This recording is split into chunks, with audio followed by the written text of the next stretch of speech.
थाना में आए हो? क्यों? मर्डर किया था। हाँ? मर्डर किया था किसका? नूरी का। हाय रे प्यार, नूरी से इतना प्यार किया कि आशिक हुआ बेजार, कर बैठा इश्क का कत्ल, हुआ सूली पर चढ़ने को तैयार। आजकल का प्यार क्यों हो रहा है इतना स्वार्थी? ये प्यार है या कुछ और? मोहब्बत में तो लोग फना होना चाहते हैं, लेकिन आज जान लेने के अनोखे तरीके ढूंढे जा रहे हैं। इसी कड़ी में एक दिल दहला देने वाली खबर सामने आई है, जिसने प्यार को स्वार्थ और शारीरिक आकर्षण तक सीमित कर दिया है। खबर किशनगंज की है, जहां एक तरफ बिहार में आरोपियों को गिरफ्तार और धरपकड़ करने के दौरान पुलिस पर आरोपियों के द्वारा हमला किया जा रहा है, तो वहीं दूसरी तरफ किशनगंज टाउन थाना में 28 मार्च एक युवक पैदल चलकर खुद को नवविवाहित महिला नूरी बेगम की हत्या का आरोपी बताकर थाने में आत्मसमर्पण किया। युवक खुद का नाम मोहम्मद बुद्धू बताया और उन्होंने कहा कि नूरी से मोबाइल कॉल से हुआ था प्यार। पिछले 2 माह से दोनों के बीच मोहब्बत का सिलसिला चल रहा था। इसी बीच 2 बार दोनों ने खुद की मर्जी से शारीरिक संबंध भी बनाया।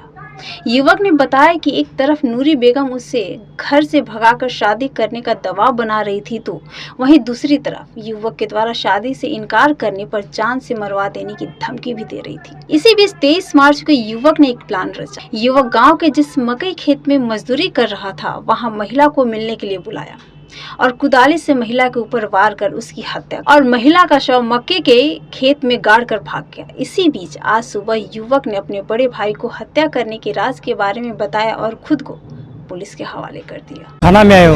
क्यों? मर्डर किया था। हाँ? मर्डर किया था किसका? नूरी का। नूरी का? हाँ। कब किए थे? अतवार के दिन में। हाँ। मैं अकेले था। अकेले? क्यों मर्डर किए? वो उसको मेरा नंबर कहाँ मिला है नहीं मिला है, वो मेरे को फ़ोन किया था। मैं भी उससे बात करने लगा हूँ। बात करते करते वो मेरे को बुलाया था। बोलने के बाद मैं भी गया मिलने, 2 बार उससे मिले थे। उसके बाद मेरे को बोला, वो मेरे को भगा के ले चलो। मैं बोल रहा था अभी नहीं ले सकता हूँ, मेरा पापा बहुत बीमार है, बाद में सोचा जाएगा। तो बोल रहा था नहीं भगा के ले आओगे तो मैं किसी से जान तेरा मरवा दूँगा मैं। इसी कारण से वजह से मैं उसको मकई का खेत में बुलाया। तो आतवार के दिन में। हाँ। आतवार के दिन बुलाया उसको। मैं उधर ही काम करने गया था। उसके बाद काम करने के लिए उसको आया था, मैं भी फ़ोन किया था उसको।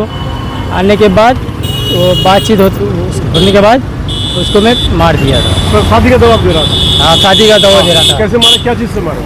मैं कुदाली से मारे थे। कुदाली से? हाँ। कुदाली पहले से लेके गए थे तुम? नहीं, मैं पहले काम कर रहा था उधर ही ना, उधर ही से। अच्छा, क्या काम करते हो?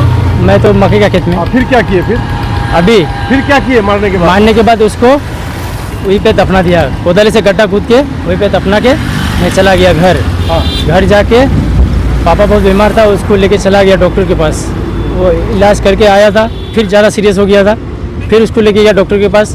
फिर कल लेके आया था, मैं भैया को आके बोल दिया जब मैंने मर्डर किया मुझे गिरफ्तार करवा दो, है ना? और कोई था तुम्हारे साथ? नहीं, कोई नहीं था, तुम अकेले थे? मैं अकेले हूँ। संबंध भी बनाए थे ना? हाँ। कितने दिनों से प्यार? 2 बार।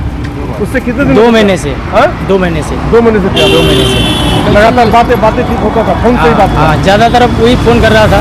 हाँ। मैं भी कर रहा था। पहली बार कब मिले आप? पहली बार एक मतलब बात करने के 10-15 दिन के बाद मिले थे उससे। कहाँ पर? वही उसका घर की पश्चिम की तरफ। और एक बार मिले थे मकई के खेत में। क्या नाम तुम्हारा? मेरा नाम बुद्धू है। कहाँ घर है तुम्हारा? मोहम्मदपुर। क्या करते हो? मकई के खेत में काम कर रहा हूँ। वहीं एसपी ने युवक के आत्मसमर्पण की पुष्टि कर बताया कि मामले का अनुसंधान किया जा रहा है और इसकी सूचना न्यायालय को दी जाएगी, जो अग्रतर नियम संगत और विधिवत कार्रवाई किया जाएगा। मालूम हो कि नवविवाहिता नूरी बेगम बीते 23 मार्च से अपने ससुराल से लापता थी। नूरी के पिता ने 23 मार्च को अपनी पुत्री के गुमशुदगी का आवेदन टाउन थाने में दिया था। बेटा, ये 4 दिन पहले ये घास काटने जा रहे थे मक्का का खेत में। घास कटने आने के बाद वहीं से वो घर नहीं आए। घर नहीं आए तो उसके एक दिन बाद हमको मालूम हुआ। जब मालूम हुआ तो हम बोले कि एक काम करो। ये बोला कांगी थाना में जीडी करेंगे। हमें कांगी थाना में जीडी मत करो, किसान थाना में जीडी करो। सोमवार को जीडी करके आया। जीडी करने आने के बाद फिर पुलिस भी आया वहाँ से। हाँ, थाना से पुलिस भी इंक्वायरी में आया। पुलिस भी आया इंक्वायरी में। कल परसों, हाँ, कल भी इंक्वायरी में आया। इंक्वायरी आने के बाद फिर इंक्वायरी करके गया तो आज सुबह मालूम हुआ। हमको फ़ोन किया था, हम तुरंत फिर थाना फ़ोन किया। क्या मालूम हुआ? कि ये डेड बॉडी वहाँ मक्का खेत में डेड बॉडी मिल गया, दिखाई दे रहा। हाँ, मक्का का खेत में पड़ा हुआ है या फिर नहीं? गड़ा हुआ था मक्का खेत में, सिर्फ चूल दिखाई पड़ रहा, 500 चूल दिखाई पड़ रहा। इससे तो स्पष्ट होता है कि ये एक हत्या है। ये हत्या ही है, ये एक तरह से हत्या है। हत्या कर हाँ, जमीन के नीचे इसको हत्या है और ये पोस्टमार्टम के बाद इसको हम लोग को पूरा अच्छा से रिजल्ट चाहिए। और जहां तक हम लोग प्रशासन से हम लोग यही उम्मीद करेंगे कि हम लोग को पूरा इसका जब तक पहुंचे और कौन किया है इसको उसको सजा दिया जाए।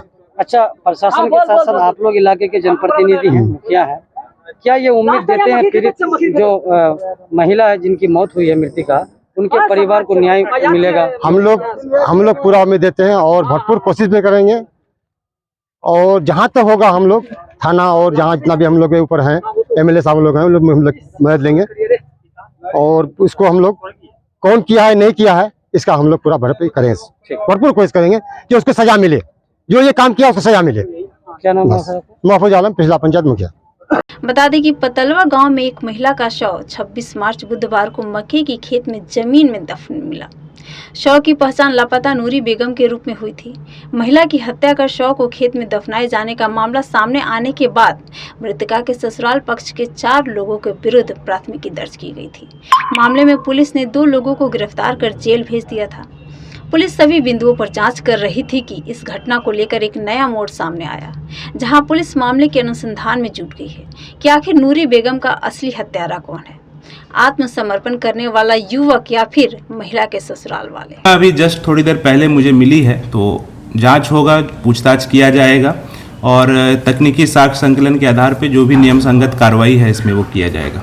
पूरा मामला क्या था सर? पूरा मामला इसमें जहाँ तक जानकारी मुझे मिली है कि एक पहले तो अपहरण का केस दर्ज कराया गया था जो लड़की हैं उनके पिता के द्वारा संभवतः। उसके बाद अनुसंधान में उनका अग्रतर अनुसंधान में उनका बॉडी जो है वो बरामद किया गया था, जो कि बड़ी किया हुआ था, और उसके बाद उनका पोस्टमार्टम इत्यादि कराया गया है। और इसमें जो प्राथमिकी नेम्ड एक्यूज थे उनको फॉरवर्ड किया गया था, अनुसंधान चल ही रहा था और ये नया तथ्य जो है अभी सामने आया है, तो माननीय न्यायालय को भी सूचना दी जाएगी और जो भी अग्रतर नियम संगत विधिवत कार्रवाई इसमें किया जाएगा। 2 लोगों की गिरफ्तारी भी हुई है? हाँ, 2 लोगों की गिरफ्तारी हुई है। अरेस्ट जो है एक पार्ट है इन्वेस्टिगेशन का। अरेस्ट का मतलब ये नहीं होता है कि उसमें चार्जशीट समर्पित होगा। अगर कोई नया तथ्य आएगा तो उसके अनुसंधान जो है उस हिसाब से आगे बढ़ेगा।